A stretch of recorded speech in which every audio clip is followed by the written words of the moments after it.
Hey everyone, welcome back to our tech channel. Today, we're diving into the Asus Proart Display Pa279crv and uncovering the best settings for 2025. If you're a graphic designer, video editor, or just someone who demands top-tier visuals, this monitor is a powerhouse with its 4K resolution, 95% DCI-P3 color gamut, and HDR support. But let's get straight to optimizing it for the best performance.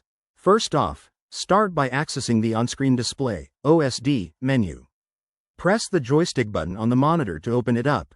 Under the Color tab, set the color mode to sRGB for everyday content creation. It's perfect for accurate web and social media work. If you're into photo editing or video production, switch to Adobe RGB mode instead, as it covers a wider gamut for professional results. Next, adjust the brightness to around 120 to 150 nits for indoor use. This prevents eye strain during long sessions. For contrast, keep it at the default 80% unless you're in a brightly lit room, where you might bump it up to 90%. Don't forget gamma. Set it to 2.2 for balanced tones that make colors pop without looking washed out. Now, enable uniformity compensation under the Image settings. This ensures even brightness across the screen, which is crucial for color-critical tasks.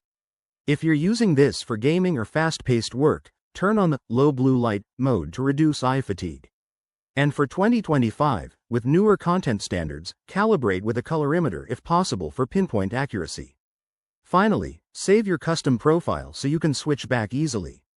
These settings will make your Asus Pa279crv shine brighter than ever, enhancing productivity and creativity.